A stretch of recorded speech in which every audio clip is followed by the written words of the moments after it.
이 유형의 나르시시스트들은 본인이 하는 모든 생각과 행동이 옳다고 믿어요. 다른 사람들의 어려움이나 부족함에 대한 이해가 전혀 없어요. 누군가가 사회적으로 어려운 상황이다. 그럼 그 사람을 당연히 게으르고 나약하고 본인의 어떤 문제로 그런 거지라는 어떤 모습들을 볼 수 있고요. 왜 나르시시스트가 소시오패스보다 좀 무서울 수 있다, 이런 얘기가 나오는 이유는, 안녕하세요. 저는 현재 토킹닥터스 정신건강의학과에서 진료를 하고 있고, 토킹닥터스 토닥 유튜브 채널 크리에이터로 활동하고 있는 원수입니다. 반갑습니다. 나르시시스트란 본인의 어떤 결함이나 불안정한 자존감, 정체성 등을 왜곡된 방법으로 가리기 위해서 소위 자기애성 성격 특성이라고 부르는 이런 적대적인 성격 특성들을 띈 채 주위 사람들에게 반복적으로 피해와 고통을 주는 이제 사람들을 일컫는다고 생각하시면 되고요. 그 중에서 이 성격적인 결함이 이제 병리적인 정도로 심한 사람들을 자기애성 성격 장애로 진단을 내릴 수 있는 거예요. 최근에는 저한테 처음 진료 보러 오시는 분들 거의 80에서 90% 정도가 그 주변의 나르시시스트와의 어떤 대인관계 갈등으로 내원을 하시고 계시고요. 제가 종종 드리는 얘기가, 나르시시스트가 한 명 있으면 주변이 초토화된다, 이 얘기를 드리는데, 그만큼 이 나르시시스트적 특성이 두드러진 한 사람이 주위에 정말 많은 사람들에게 굉장히 좋지 않은 어떤 영향을 끼칠 수가 있어서 영향을 받고 오시는 분들이 숫자적으로도 많을 수밖에 없겠죠. 나르시시스트라는 용어 자체가 진단명이 아니에요. 사회심리적인 용어고, 그래서 자기애성 성격 장애 환자와 동일한 의미는 아닙니다.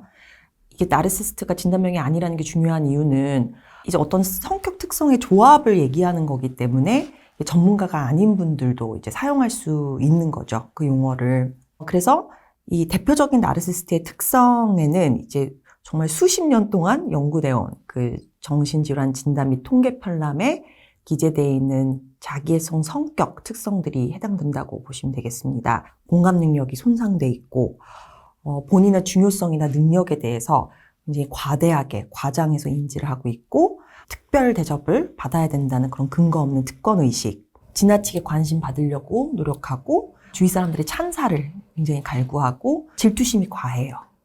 그리고 상당히 착취적이에요. 그래서 대인관계를 본인이 필요한 것을 얻어내는 정도만 맺어요. 그래서 대인관계 자체가 굉장히 피상적일 수 있고, 그리고 분노감 등의 감정 조절을 굉장히 어려워하는 그런 특성들을 지니고 있고, 이거 외에도 임상적으로는 다른 여러 가지 특성들이 있는데요. 어떤 특성을 얼마나 지니냐에 따라서 나르시시스트가 겉으로 보여지는 그런 모습들은 좀 다를 수 있어요. 그래서 나르시시스트를 유형별로 설명을 드리고 있어요. 첫 번째 유형이 과대형 나르시시스트라고, 우리가 나르시시스트 하면 가장 대표적으로 떠올리는 나르시시스트의 정석에 해당되는 유형이고, 그래서 대놓고 거만하고 본인보다 못하다고, 외적인 어떤 조건이 못하다고 하는 사람들을 무시하고, 어딜 가나 특별 대접을 받고 싶어하고, 그런 특별 대접을 못 받으면 갑질도 서슴지 않고. 근데 이제 이 부류는 굉장히 외적인 요소, 예를 들어 뭐 권력이라든지 외모적인 아름다움이라든지 사회적인 성공을 굉장히 적극적으로 추구하는 부류이기 때문에 처음에 봤을 때는 굉장히 매력적일 수 있어요. 굉장히 화려하고, 얼핏 보면 대인관계도 굉장히 좋은 것처럼 보일 수 있어요. 주변에 사람들이 많으니까. 그래서 전형적인 모습으로는 막 명품으로 막 이렇게 몸을 치장하고, 이제 고가의 차량을 운전하고, 비싼 식당에서 이제 식사하고, 그런 본인의 모습들을 가장 좋은 놀이터인 SNS에 지속적으로 업로딩을 하고, 굉장히 다른 사람들이 자기를 부러워하고 질투한다고 믿는 그런 모습들을 보일 수가 있고요. 그리고 이 유형의 나르시시스트는 사회적인 성공을 할 가능성이 실은 높아요. 왜냐하면 어떤 가치보다도 이 외적인 어떤 성공이 가장 중요하기 때문에, 이거를 이루기 위해서 이런 수단과 방법을 가리지 않는 경우가 많기 때문에, 그리고 굉장히 자극 추구적인 행동들을 많이 하는 어떤 성향이 있어서 외도를 잘 하기로 알려진 부류의 사람들입니다. 두 번째 유형은 방금 말씀드렸던 과대형 나르시스트와는 얼핏 보면 완전히 반대처럼 보일 수 있어요. 오히려 약간 내성적이고 좀 소극적이고 사람들의 관심 받는 걸 좀 불편하게 여기는 것처럼 보일 수 있는 부류가 바로 취약형 나르시스트, 내연적 나르시스트라고도 알려져 있는 부류인데, 그러니까 과대형 나르시스트가 약간 블링블링한 그런 느낌이라면 취약형 나르시스트는 조금 덜 매력적인 모습을 띌 수가 있어요. 그리고 이렇게 대인 관계도 좀 이렇게 사람들과 활발하게 교류하고 그런 느낌은 아니고요. 그래서 사회적인 성공은 이 과대형 나르시스트에 비해서는 좀 덜 할 가능성이 있어요. 그렇기 때문에 대놓고 뭔가 거만하거나 막 잘난 척하거나 그런 모습은 아닐 수 있지만 굉장히 좀 뚱해 있고 좀 글루미하고 약간 불평불만이 가득한 그런 모습들을 띌 수가 있어요.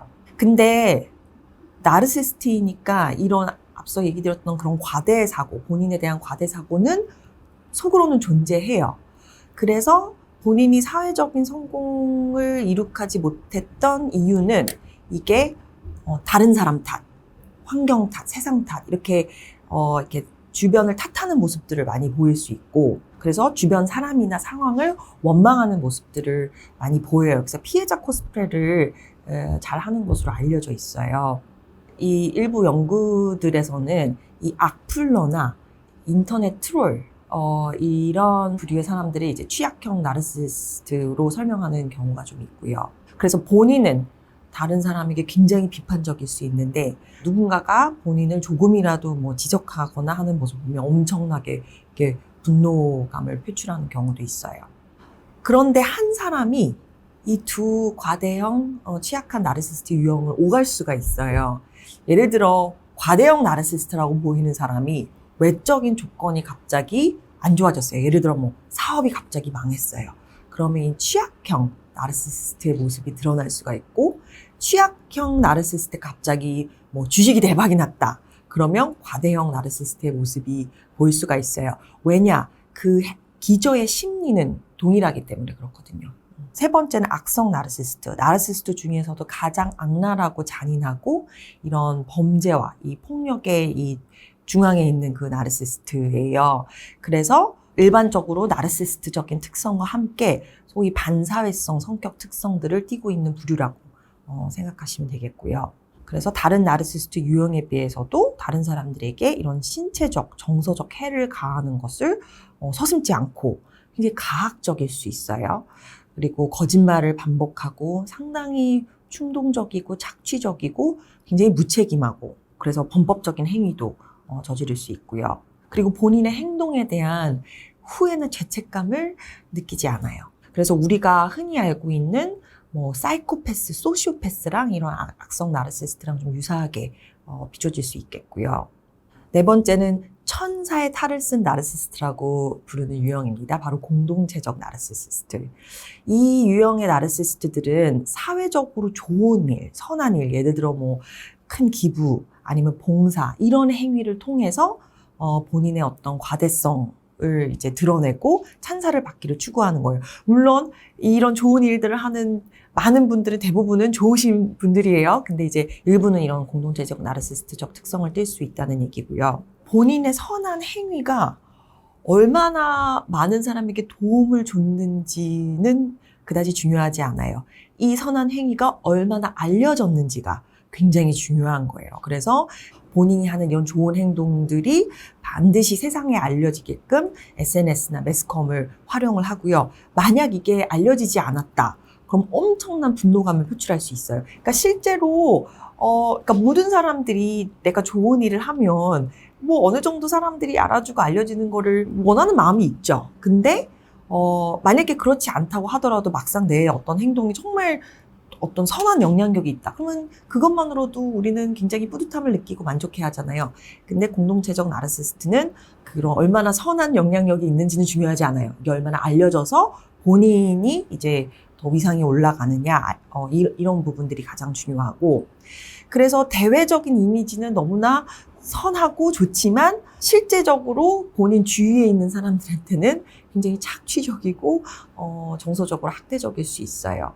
그래서 주변 사람들이 그 바로 측근에 있는 사람들은 공동체적 나르시시즘 때문에 굉장히 괴로워할 수 있고요.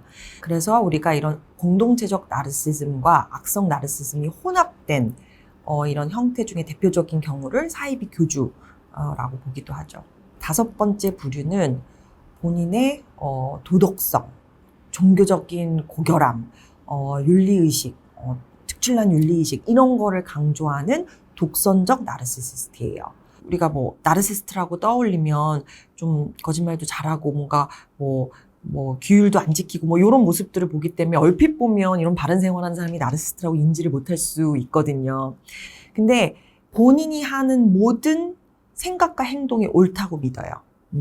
그래서 상당히 고압적일 수 있고 다른 사람들의 어려움이나 이런 그런 부족함에 대한 이해가 전혀 없어요.